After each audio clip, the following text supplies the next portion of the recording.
Uhayyikum tahiyatan islamiyah, tahiyatan mubarakah, tahiyatan min indillah, tahiyatan wa salamatan atiris salami kasyamsi idza talaha, salaman wa azka tahiyatan tahiyyata ahlal jinan. Assalamu alaikum wa rahmatullahi wa barakatuh. Alhamdulillahilladzi qaddara alaina bil jamaah, wassalatu wassalamu ala rasulillah Muhammad ibni Abdillah wa ala alihi wa sahbihi wa mawalah, amma ba'd.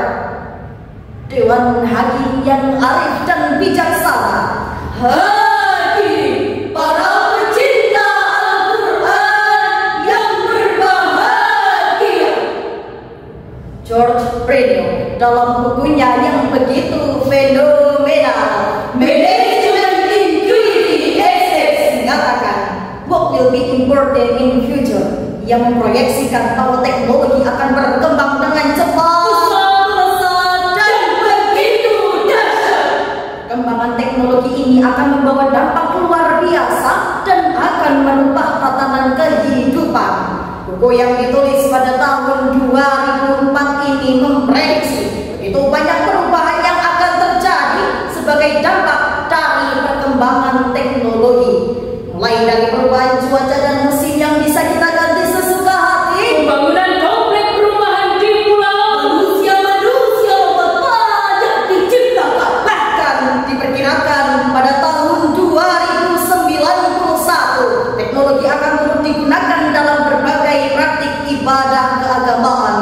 Sebagai generasi Qurani, kita dituntut untuk mampu beradaptasi dengan perubahan zaman ini tanpa kehilangan nilai-nilai ilahi. Mengingat betapa pentingnya hal ini, maka pada kesempatan kali ini kami akan menyampaikan syarahan Al-Quran yang berjudul Peran Generasi Qurani dalam Transformasi Dakwah di Era Digital, berlandaskan pada firman Allah Subhanahu wa Ta'ala dalam Quran Surah Ali Imran ayat 110. A'udzu billahi minasy syaithanir rajim.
Seandainya ahli kitab beriman, tentulah itu lebih baik bagi mereka. Di antara mereka ada yang beriman, dan kebanyakan mereka adalah orang-orang fasik. Hadirin rahimahullah, Syekh Wahbah Zuhairi dalam tafsir Al-Munir menjelaskan bahwa umat Islam adalah umat yang terbaik selama mereka menjalankan amar ma'ruf nahi munkar dan beriman kepada Allah dengan keimanan yang lurus dan sempurna. Di dalam ayat ini, amar ma'ruf nahi munkar didahulukan atas iman kepada Allah Subhanahu wa ta'ala. Hal ini dikarenakan amar ma'ruf nahi munkar adalah dua hal yang lebih bisa menunjukkan dan membuktikan atas keutamaan umat Islam dengan umat yang lain. Ibarat dua mata pisau, perkembangan teknologi memberikan dampak yang sangat besar sekaligus memberikan ancaman bagi berbagai praktik ibadah keagamaan. Dan teknologi informasi telah mengantarkan kita pada era di mana dakwah semakin tersebar luas tak terbatas. Dari tingkat lokal hingga internasional, Dari dunia dan lokal hingga ke dunia maya. Namun sayang hadirin, dakwah di masa kini masih belum sesuai dengan harapan. Banyak tantangan di depan mata seperti cacian dan hinaan yang bisa menghalangi tersebarnya dakwah. Bahkan baru-baru ini kita dikejutkan oleh tayangan salah satu televisi nasional yang memuat potongan visual dan narasi yang dianggap merendahkan para kiai dan pesantren termasyhur di Indonesia, yang tak lain adalah simbol utama dakwah dan pendidikan Islam di Indonesia.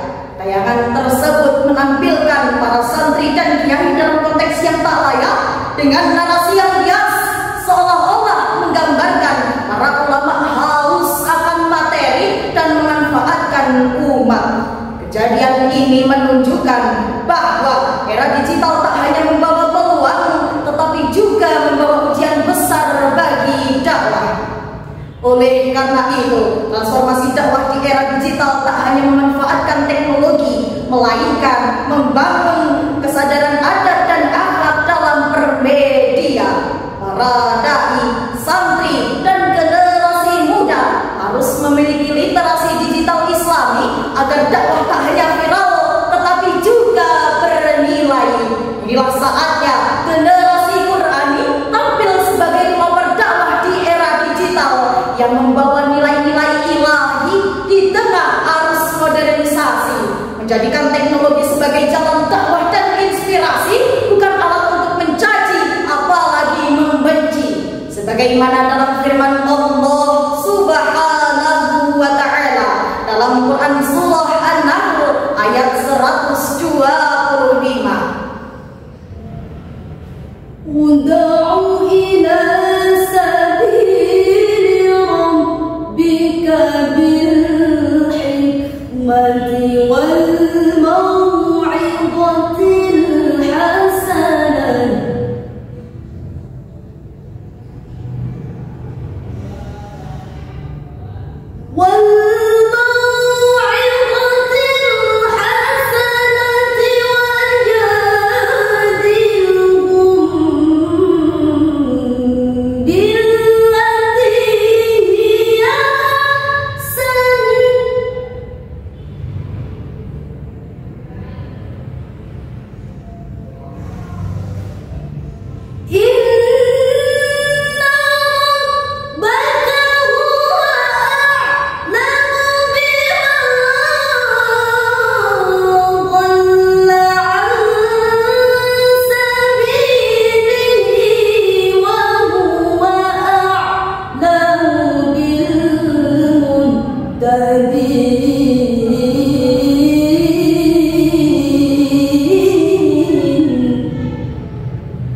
pengajaran yang baik, serta debatlah mereka dengan cara yang lebih baik.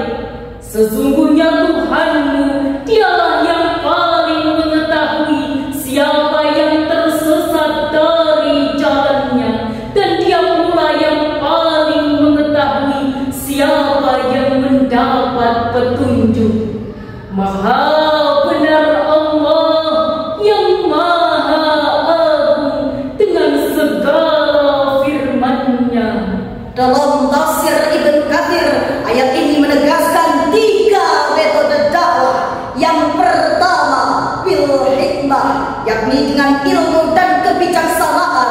Yang kedua, mau'izah hasanah, dengan nasihat yang lembut dan menyentuh hati. Yang ketiga, jika gelati hiya ahsan, yaitu debat dengan santun dan beradab. Begitu pula para wali songo menyebarkan dakwah dengan penuh hikmah dan kearifan. Mereka mengajarkan Islam dengan budaya, kesenian, dan kasih sayang, bukan dengan kekerasan ataupun caci maki. Itulah dakwah yang menang tanpa tanding dan luluh tanpa balas. Hadirin rahimakumullah, dapat disimpulkan bahwa kita sebagai generasi Qurani memiliki peran penting dalam mentransformasi dakwah. Teknologi yang ada harus dimanfaatkan dengan bijak untuk menyebarkan nilai-nilai Islam yang rahmatan lil alamin, menampilkan wajah Islam yang damai, toleran, dan penuh kasih sayang. Dakwah masa kini perlu bertransformasi dari era tradisional ke era digital. Dari konten dakwah yang monoton menjadi asyik ditonton, Dari narasi yang penuh benci menjadi narasi yang menginspirasi. Dari debat yang menegangkan menjadi debat yang menenangkan. Tetap bersatu meskipun pandangan kita berbeda. Ikhwati wa akhwati, ittafaitu kalami, idza wajadtum khata'an minni astaghfirukum li nafsi. Sekian dan demikian. Wassalamualaikum